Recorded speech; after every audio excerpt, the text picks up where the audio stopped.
మా ఇంటి వరమహాలక్ష్మి.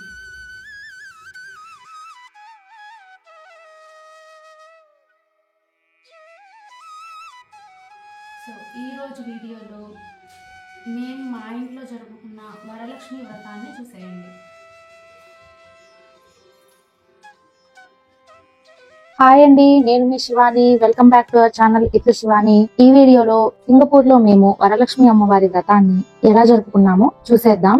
ఇదైతే బిఫోర్ డే, రేపు వరలక్ష్మి వ్రతం అనగా ముందు రోజు చేసిన ప్రిపరేషన్స్ అన్నమాట. కొన్ని క్లిప్స్ అయితే వీడియో షూట్ చేయడం మర్చిపోయాను, కుదరలేదు, హర్రీ బర్రీ అయిపోయింది, ఇంకా అన్ని మేనేజ్ చేయాలి కాబట్టి. సో ఇక్కడైతే ఇంటి ముందు చక్కగా పసుపు కుంకుమలతోటి ముగ్గులాగా వేశాను. అండ్ ఇది వచ్చేసి వరలక్ష్మి వ్రతం రోజు. నవ్వుకుంటారేమో, ఇక్కడ ఒక చిన్న విషయం రివీల్ చేస్తాను, విని నవ్వుకోకండి. ఇక్కడ మా వారు ఏంటి బిజీగా చేస్తున్నారు అనుకుంటారేమో. దేవుడు మందిరం అయితే మేము చేసుకున్నాము. సో వరలక్ష్మి వ్రతంలో మేము కలశాన్ని పెట్టుకుని కలశాన్ని అమ్మవారి లాగా పూజిస్తాం అన్నమాట. కలశం పెట్టాలంటే కొంచెం స్ట్రాంగ్ గా ఒక పీట గాని అలా కావాలి కదా. సో ఈ సింగపూర్ లో మనం పీటల కోసం చాటల కోసం ఎక్కడికని పరిగెడతామని లాస్ట్ ఇయర్ ఇలాగే కాటన్ బాక్స్ మీద చేసాము. సో ఈ ఇయర్ అయితే గ్యాస్ స్టవ్ తీసుకొచ్చాము. దాన్ని ఇంకా ఫిక్స్ చేయలేదన్నమాట, కొత్త గ్యాస్ స్టవ్. అది ప్యాకింగ్ లో అలాగే ఉండిపోయింది. ఇంకా టయానికి ఏం దొరకలేదని చెప్పి ఉన్న ఈ గ్యాస్ స్టవ్ ప్యాకేజ్ ని పైన నా దగ్గర ఉన్న ఈ బ్యాక్గ్రౌండ్ క్లాత్ తోటి నీట్ గా మా వారు పీఠం లాగా తయారు చేశారు. సో వరలక్ష్మి వ్రతం కాబట్టి నా దగ్గర ఉన్న వెండి విగ్రహాలకి అభిషేకం చేస్తున్నాము.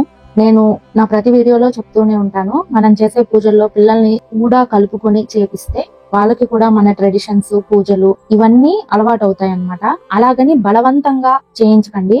వాళ్ళకి ఇంట్రెస్ట్ ఉండి మేము చేస్తామంటే మాత్రం ఆపకండి. సో ఇక్కడ మేము చేస్తుంటే మా చిన్నోడు వచ్చి నేను కూడా చేస్తానమ్మా అని కూర్చున్నాడు. సో వాటితో కూడా పాలాభిషేకం, అలాగే పంచదార, ఇంకా మంచి గంగ తోటి అభిషేకాలు అయితే కంప్లీట్ చేశాము. వ్రత విధానం మొత్తం చెప్తాం అనుకున్నాను, బట్ ఈ వీడియోలో అయితే విధానం చూపిస్తూ కొన్ని విషయాలు మాట్లాడతాను. నేను చెప్పబోయే విషయాలు ఎవ్వరూ మాక్సిమం చెప్పరు. నాకు తెలిసి యూట్యూబ్ లో మీరు సెర్చ్ చేసినా కూడా వెరీ రేర్ గా దొరుకుతాయన్న నమ్మకం కూడా నాకైతే లేదు. చెక్ చేయండి ఒకసారి. లాస్ట్ ఇయర్ పెట్టిన వరలక్ష్మి వ్రతం వీడియోలో అమ్మవారి వ్రత కథ ఏ ఇయర్ అయినా మారదండి, ఒకటే కథ ఉంటుంది, ఆ కథనే చదువుకోవాలి. సో వరలక్ష్మి వ్రత కథ ఆల్రెడీ లాస్ట్ ఇయర్ పెట్టేశాను వీడియోలో. సో ఈ ఇయర్ వ్రత కథ కాకుండా కొన్ని విషయాలు లైక్ చాలా మందికి ఎక్స్పీరియన్స్ అయ్యే విషయాలే చెప్పాలనుకుంటున్నాను. అవేంటో కాదండి, పూజ అంటే ఇలా పీఠం వేయాలి, అలా బొట్లు పెట్టాలి, ఇలా ముగ్గు వేయాలి, ఇలాగే చెప్తారు. కానీ పొరపాటు జరిగితే ఏం చేయాలి అనేది ఎవ్వరూ చెప్పరు. సో అవైతే నేను డిస్కస్ చేద్దాం అనుకుంటున్నాను. ఎందుకంటే నో వన్ ఈస్ పర్ఫెక్ట్. అది మీరైనా నేనైనా పుట్టుకతోనే అన్ని నేర్చుకుని రాం కదా, పుట్టిన తర్వాత పెద్ద అయ్యే కొద్ది నేర్చుకుంటాము. వరలక్ష్మి వ్రతం అనే కాదండి, దేవుడికి చేసే ఏ పూజ అయినా సరే, ఏ వ్రతమైనా సరే మెయిన్ వచ్చి భక్తి చూస్తారండి. అంతేగాని ప్రొసీజరు, ముందు ఒత్తులు వేయాలని కొంతమంది, కాదు ముందు నూనె పోయాలని కొంతమంది, ఇటు వీట్లు జరుగుతూనే ఉంటాయి.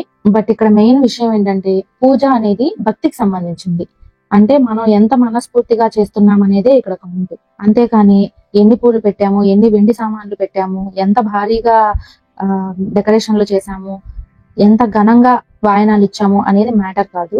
అలాగైతే మరి మన చాగంటి కోటేశ్వరరావు గురువు గారు గాని ఇంకా చాలా మంది గురువులు పూజ ఇలా చేయాలి, అలా చేయాలి అని ఎందుకు చెప్తున్నారు అని అనుకుంటారేమో. దానికి కూడా ఆన్సర్ చేస్తాను. మన గురువులందరూ చెప్పేది భక్తిగా పూజ చెయ్యమని. భక్తికి ఇంకా ఓపిక కూడా జోడించే పని అయితే ఇలా చెయ్యండి అని సజెషన్ లాగా చెప్తారు.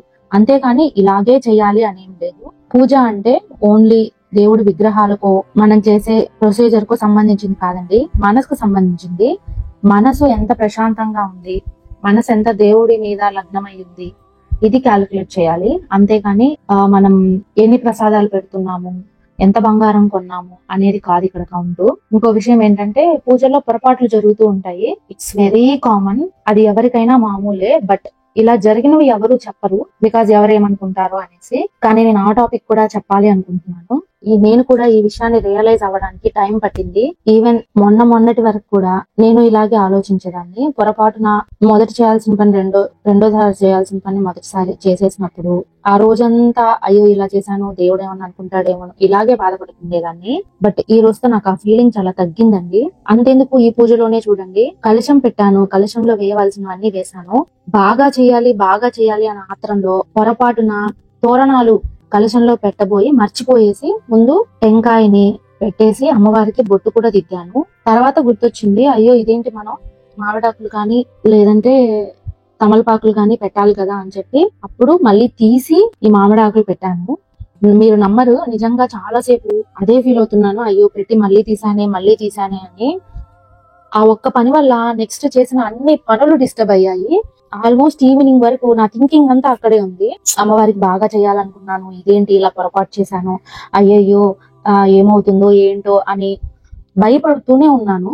ఇన్ఫాక్ట్ బాగా చేయాలి అని ప్లాన్ చేసుకున్న నేను, ప్రశాంతంగా మంత్రాలు చదువుకోవాలనుకున్న నేను, ఆ ఒక్క పార్ట్ వల్ల మొత్తం కన్ఫ్యూజ్ అయ్యి స్ట్రెస్ పెరిగిపోయి మెకానికల్ గా చేయాల్సి వచ్చింది.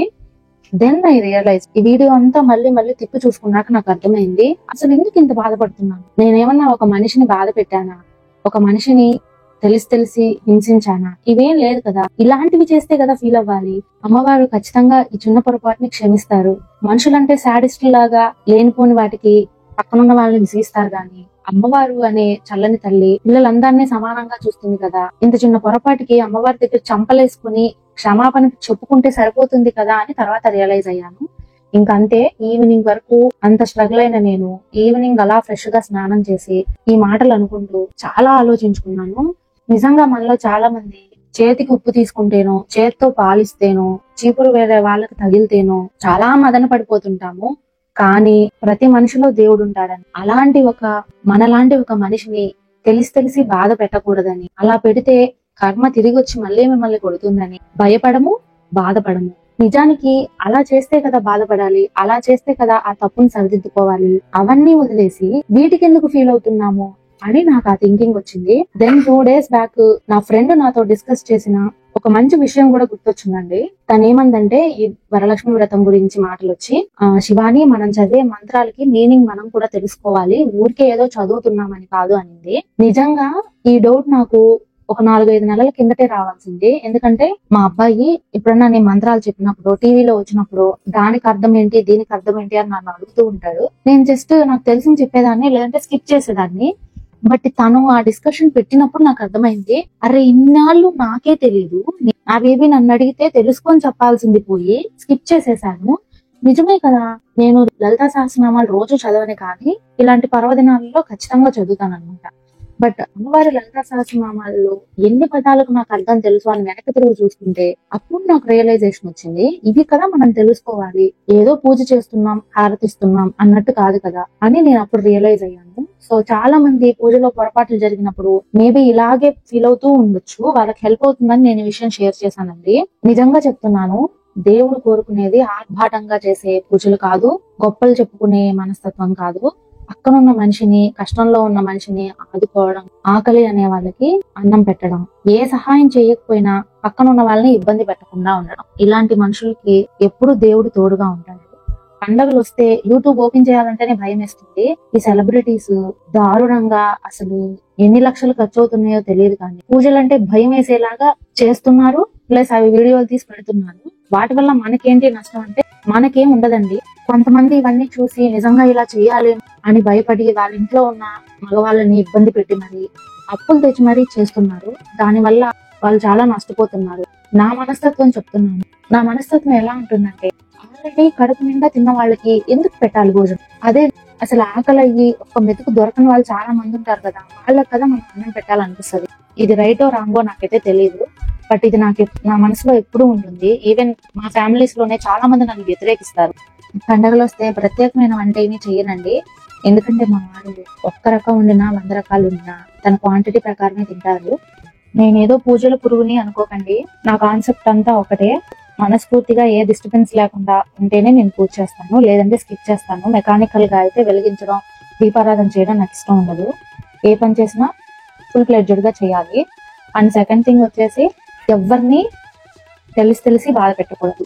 పొరపాటున తెలియక బాధ పెట్టినా అది మన వరకు వస్తే బీ సారీ, అట్లీస్ట్ వాళ్ళకి సారీ చెప్పాలి, అపాలజైజ్ చేయాలి అదనమాట.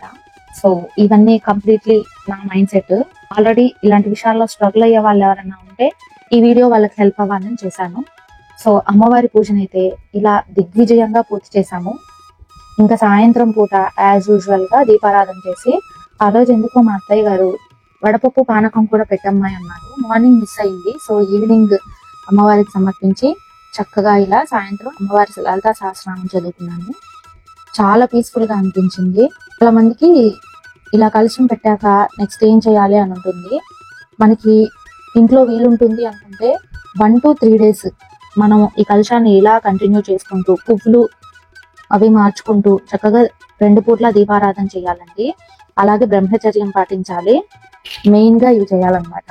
ఇంట్లో కొంచెం ఏమైనా ఇబ్బందులు ఉండే వాళ్ళైతే ఆ రోజు ఈవినింగ్ సాయంత్రం దీపారాధన చేసి కొండెక్కాక పడుకునే ముందు అమ్మవారిని కలశాన్ని కొంచెం కుడివైపుకి ఇలా జరుపుకుని పడుకునేసి మార్నింగ్ లేచి మళ్ళీ స్నానం చేసి యథావిధిగా దీపారాధన చేసుకోవచ్చు. పండో ప్రసాదమో పెట్టి దీపారాధన చేసుకోవచ్చు. కొంచెం సేపటి తర్వాత కలశాన్ని మామూలుగా తీసి ఆ జాకెట్ ముఖం మనం యూజ్ చేసుకోవచ్చు. ఇంకా టెంకాయ మనం ఇంట్లో వాడుకోవచ్చు.